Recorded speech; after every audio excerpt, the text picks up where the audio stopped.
Sweet Life Bakery. It's a home bakery. For those of you that don't know me, my name is Sierra Sugar. Some of you may know me. And I am just now getting my home bakery up and running, and so the video learning curve is going to be steep, but hopefully all of y'all will bear with me as I learn and grow both in the video department and in the bakery stuff. Mostly the bakery is concentrating on cookies and those type of baked goods, mostly cookies right now.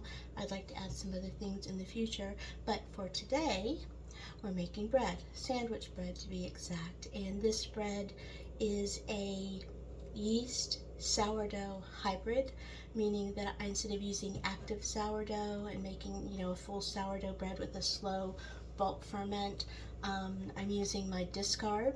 It's one of the many uses that you can use for your sourdough discard to use that up and not waste it. It makes great cookies, it makes great brownies, you can make pita bread and tortillas with it. Basically anything that you're using flour and water for, you can use your discard for.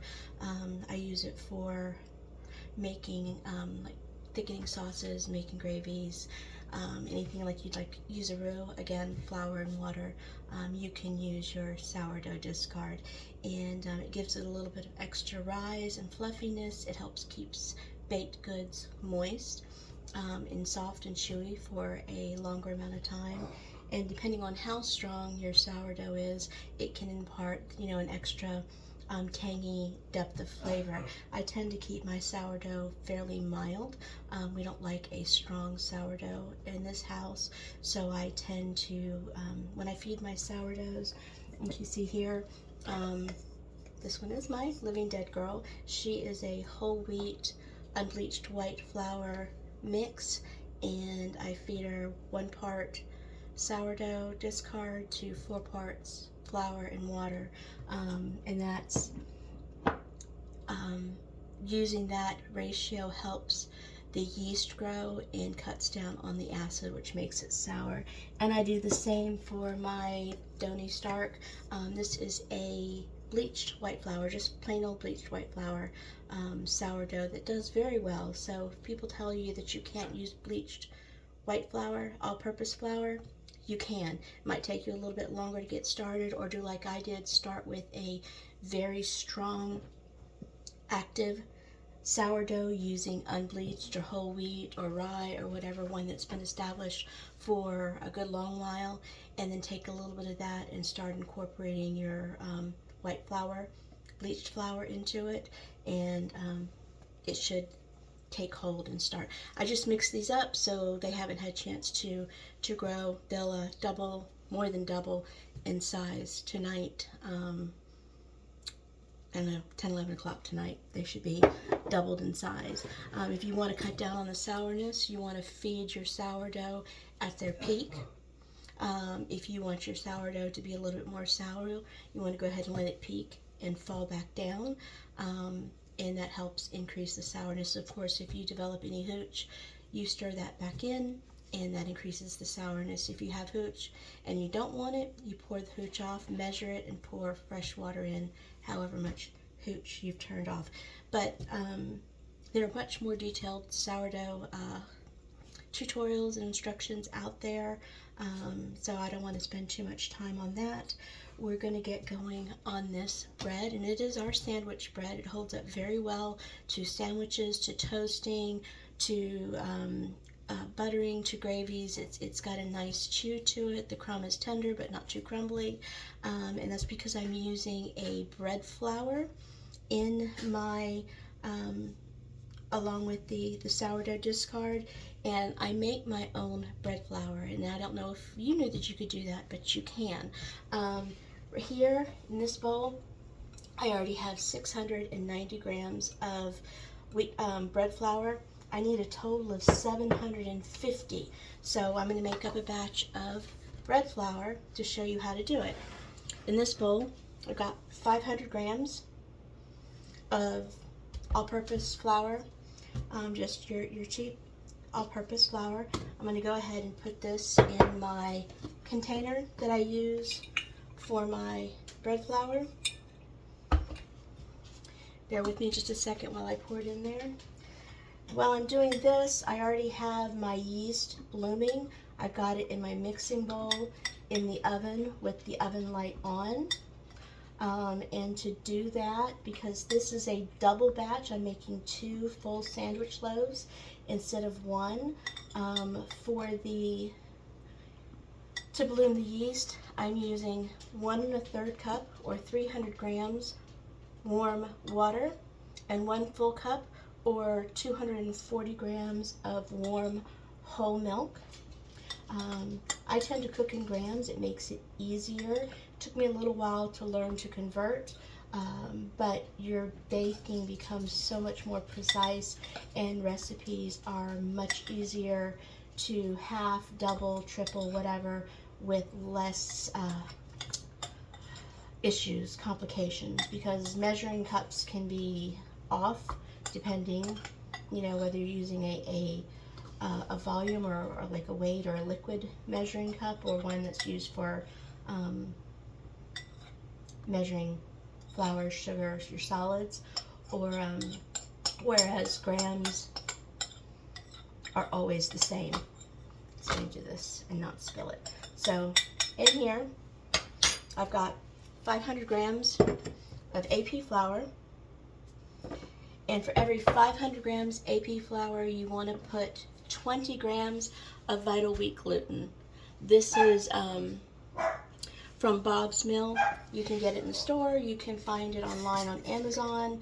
I'm sure there are other brands, but of course there go the dogs. Hold on. Okay, when you have wiener dogs, those of you that know the Beanie Weenies, Kane and Sammy, they're in the bedroom with their daddy and somebody was walking. How dare they walk across their window as they're walking down the road? They can see them in the window, so they had to bark. But, so yeah. Anyway, now I need a sip of coffee.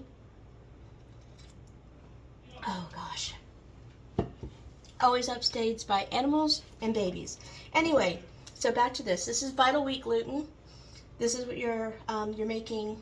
Bread flour is essentially a high protein or high gluten flour, and that's what we're doing. We're just adding more gluten so your bread gets more structure, develops those long gluten strands. So for every 500 grams of regular flour, you add 20 grams of vital wheat gluten.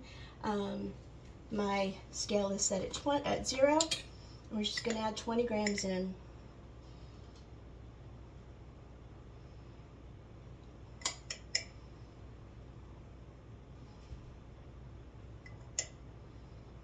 $15, $19, $20. Now you can use a sifter if you prefer. For me, I just seal this up and basically twist and shake for a couple, 30 seconds or so. Get all the vital wheat gluten mixed in with the flour.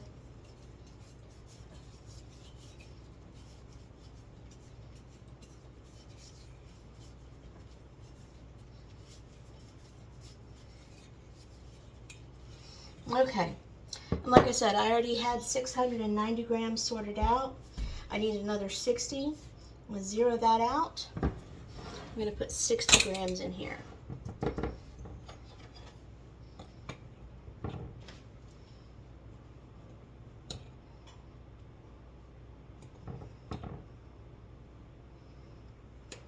And again, this is making a double batch.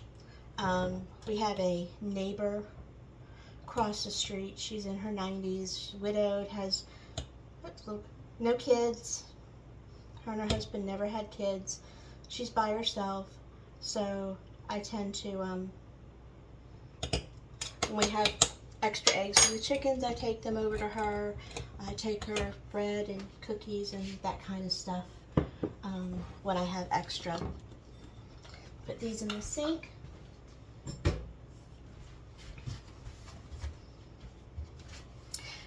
Set this out of the way. And I'm going to get my yeast. Just a second.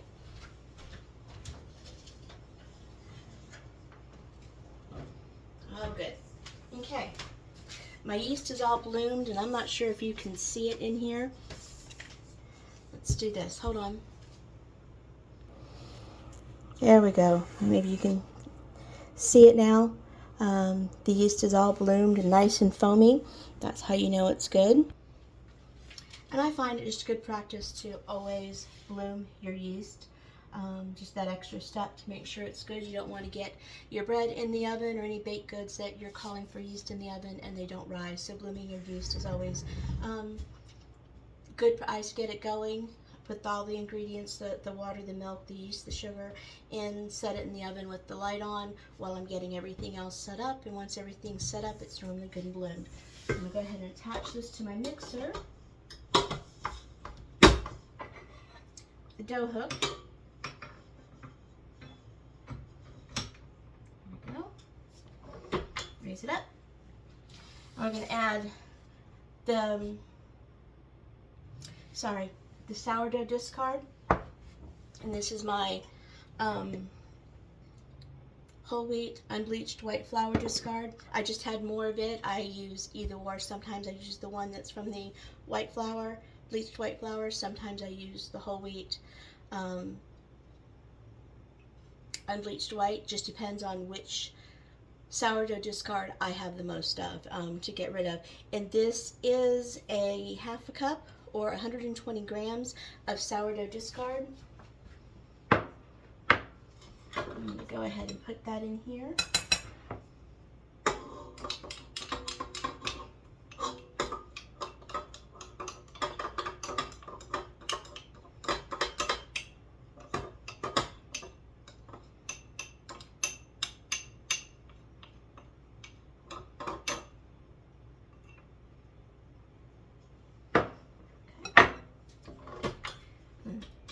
Turn it, let it mix up for just a second. While that's mixing to our flour, we're going to add 1 tablespoon salt. I use pink, very fine ground pink Himalayan sea salt.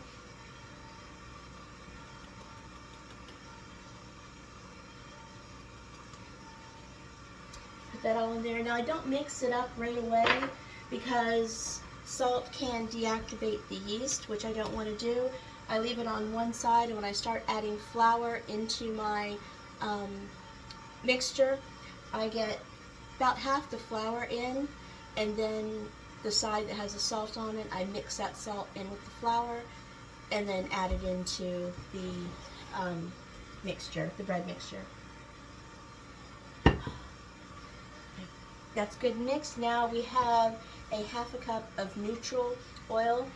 I prefer neutral oil. You can use canola oil, avocado oil, vegetable oil. I tend to stay away from the seed oil. I like avocado oil. Sometimes I'll use canola. But you can use an olive oil if you prefer. And if you like the stronger taste of olive oil, by all means, put it in. I just use a neutral oil because that's what I like. I'm going to go ahead and pour that in.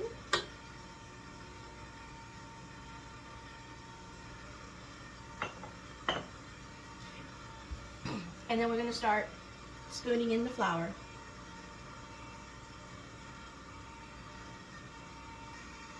Now I've got about half the flour mixed in. I'm going to go ahead and mix up the rest of the flour with the salt so the salt gets distributed through the flour. And then start adding it into my dough.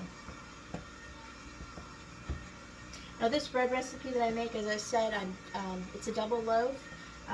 You can make a single loaf. You can make a half batch. You make small loaves if you prefer, or a small bowl. You can turn it into dinner rolls.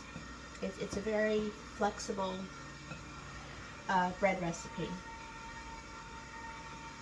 Got all my flour in the mixer, and once it gets fully incorporated, I'm going to turn the speed up to 2, and I'm going to let it knead for about 5 minutes. It's going to be it's not going to clean the bowl completely. It should just clean the sides of the bowl but still be kind of stuck to the bottom. So it's still going to be a little bit tacky.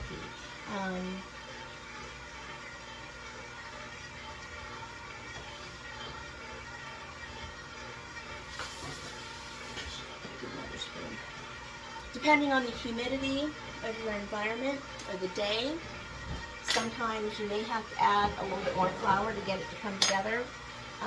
This house tends to be very humid. It's an old farmhouse that was built in the 1890s. The original part of the house, the living room area, the office pantry, which is actually a bedroom here off the kitchen that we converted into an office slash pantry. Those outer walls don't have any insulation, so winters tend to be very cold, and the house holds humidity. We do have a dehumidifier, and I keep one of these. I don't know if you can see it very well, but gives me the temperature and the humidity level. And we tend to run between 40 and 60% humidity in the house on a normal day that is not raining outside. Okay, so my dough has come together. I'm going to turn this mixture up and to number 2, and I'm going to let it knead for about 5 minutes. I may have to add some more flour, and we'll come back when it's done. Okay, we're back. The bread has finished kneading. It is just barely clearing the side of the bowls. Bowl, singular. Let me show you what it looks like. Okay. As you can see, it's just barely clearing the side of the bowl there. It's still stuck to the bottom. Okay, now we're going to get it ready to go into the bowl to rise for a couple hours. This is something that I like to do. Everybody's different, but I am going to put the dough, turn it out onto my counter, and do a couple stretch and folds and get it into a ball shape to create that tension on top. And to do that, even though the counters have been wiped down and clean, anytime that I'm going to spread anything out of my counters, I always like to spray them down with just some white vinegar. That's what this is. My spray bottle. Sometimes they work for me, sometimes there we go.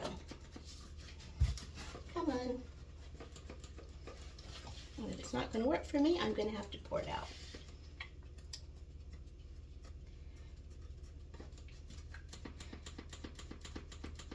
And of course, it's not going to work for me.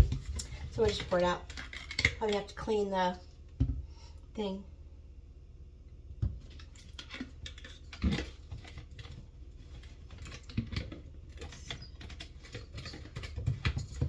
I just like to make sure my working surface is nice and clean, free of any dust, stray hairs that might be floating around, anything like that. Vinegar is acidic, so it kills germs.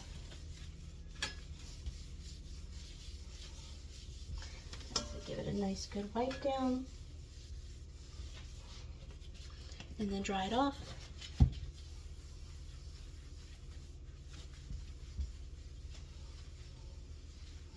Now, some people use flour when they turn their dough out. I don't like to do that usually. I'm going to use oil, and since there's already oil in my bread, the little bit of extra oil that's on the counter in my hands is not going to be a problem. And just people flour and they over flour, and then their doughs, their breads get tough. You end up adding too much flour, and it just doesn't work. So there you go. I got the counter all clean. I'm going to take a little bit of oil. Yeah, that was more than a little bit. Spread it out. Don't need much, really. Like I said, I poured way too much, but get it on your hands, and then we're going to take this off.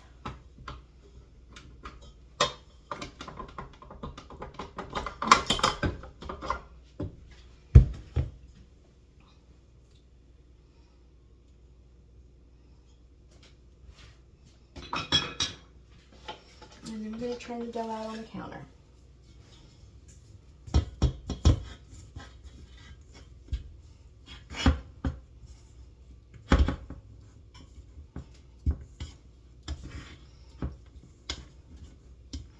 couldn't remember if I started the video again, if it was still on pause.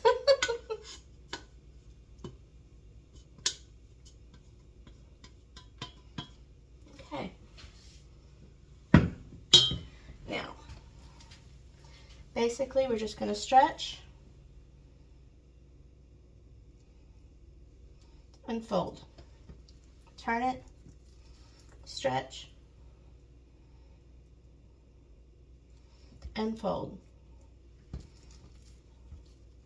And your dough should stretch. This is another way, you know, like seeing the window pane test. If your dough tears, instead of stretching, you haven't kneaded it enough. Sometimes, you know, it's very hard to over knead your dough by hand. So if you're kneading by hand, you may find you have to go back and knead some more. But if you're kneading by stand mixer, you can't get that dough over kneaded. Okay, so I'll do one more.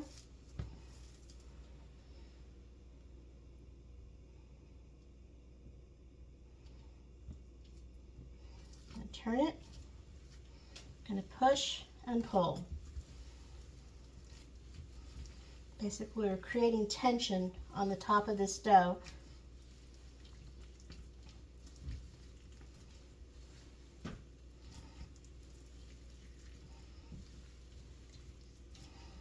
Get it to how you like it.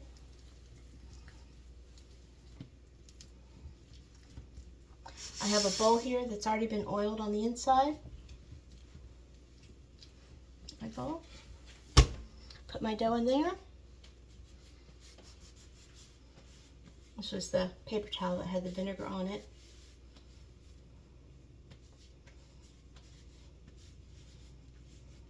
I'm going to get some plastic wrap and put it over this, put a tea towel over it. I'm going to put it in my oven with just the oven light on, and that's going to rise for about 2 hours, give or take. You want it to double in size. That time could be as short as 45 minutes. It could be long as 3 or 4 hours, depending on the temperature of your house. In the summertime, I can leave it out on the counter, but it is winter and it's cold, so I tend to put it in my oven with just the oven light on to give it that little bit of warmth. And then with this, just like with sourdough or even your regular yeast breads, if you want to get open up those air pockets every 45 minutes or so, you want to go and do a couple stretch and folds, cover it back up and put it in, and keep doing that until it's doubled in size. So I'm going to go ahead and get this covered up and set for rising. We'll come back. I'll show you a couple of the stretch and folds, and then we'll come back after when I'm ready to get it in the oven. Okay, it's been about 45 minutes, and we're going to go ahead and take this off, and I'm going to do a couple stretch and folds, and then we're going to put it back in and let it sit again. Take this off, and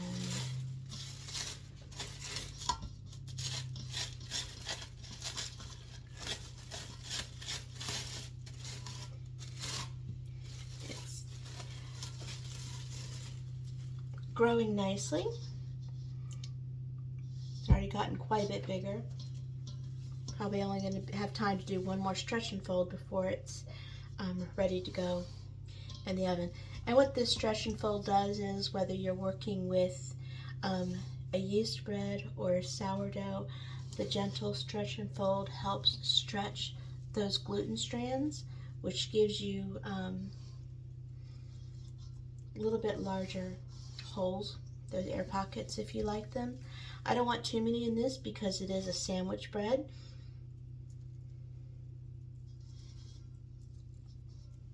Okay. I'm going to cover it back up and set it back in the oven. Again, just the oven light is on. And there's no heat in the oven, just the light, which gives, on these cold days, gives it just enough radiant heat to help that yeast and the sourdough to ferment. I'm going to put this up in the oven, and we'll come back in a little bit when it's time to get it in the bread pans. Okay, I'm back. Had a little snafu. I recorded some earlier segments and One of them I thought I'd hit record and I didn't, and the other one the lighting was a little bad. Basically what happened, after the dough went into the oven, I brought it out twice, about 45 minutes apart, and did gentle stretch and folds. And then I brought it out and weighed it, divided it in half, and put it in bread pans and let it rise again. And now we're fixing to get it in the oven. I've got my oven preheated to 350 degrees. I've already got one loaf ready to go in, and we're going to prep this loaf to go in. With sandwich loaves, unlike your typical sourdough bowls, you're going to start at a lower temperature. You don't want a scorching hot oven. Because this is a sandwich loaf, we want the crust to be softer than your typical sourdough bread. You don't want a nice, hard, crunchy crust that you get with those sourdough rustic artisan breads. I've got a little bit of milk here. I'm going to do a milk wash on it. The fat helps keep the gluten strands on the top from forming. It lets it expand more and keeps it nice and soft. So I'm going to go ahead and brush the top with milk. And you hear tippy toes. Little Sammy Bean, Mommy's little monster, is following me around in the kitchen here.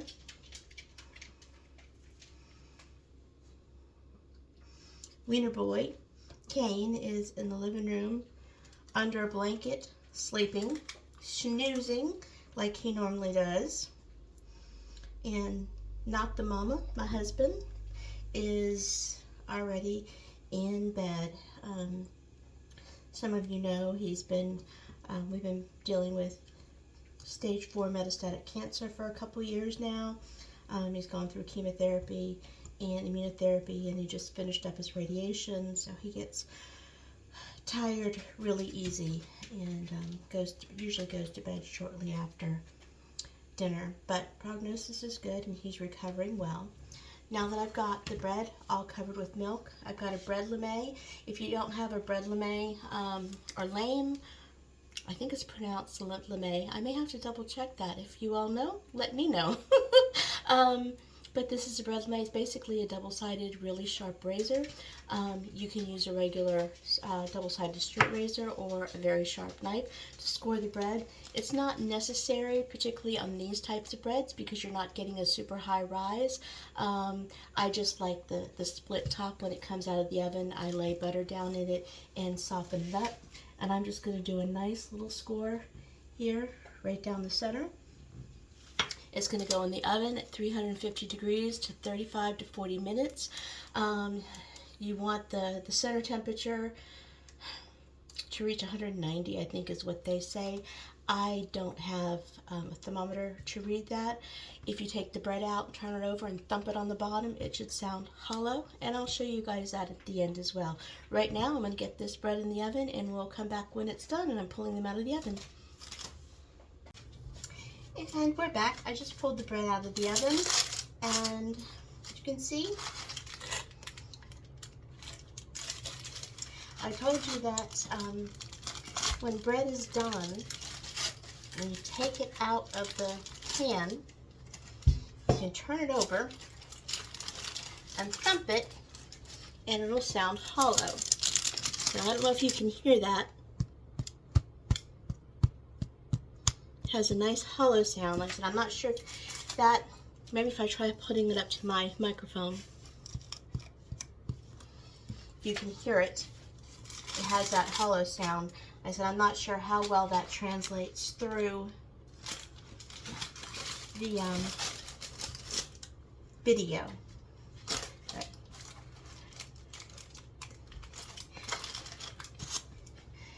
What I normally do, this is just a step that I do. It helps keep the crust soft for sandwich, so you're not tugging to go through it.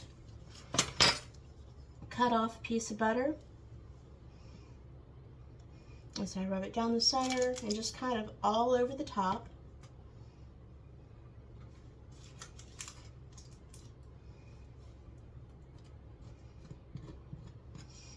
Let it melt into the crust.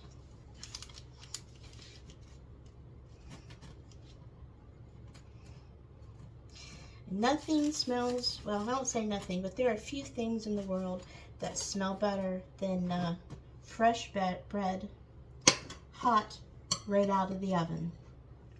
However, unless you plan on eating the whole loaf, bowl, roll, baguette, whatever, in one sitting, do not cut into it while it's hot because it will dry the bread out. The bread is still cooking even though it's out of the oven. So after I rub the butter on top, I get some foil.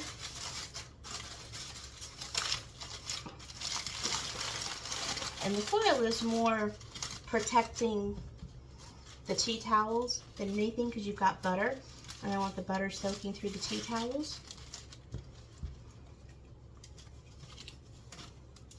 And I just wrap this up and let it sit on the counter for a couple hours until it's completely cooled all the way through. Then I'll take it out of its container, its bread pan, and put it in a bread bag. So that was our adventure for bread today. So one of these loaves will stay here for us. One will go across the street to our neighbor, so she has some fresh bread. I also have some soup in the refrigerator that I'm going to be taking over to her as well. Hopefully y'all have enjoyed baking with me today, and I hope to see you guys back again for another adventure or another story time. Thank you for being here. You have a wonderful evening.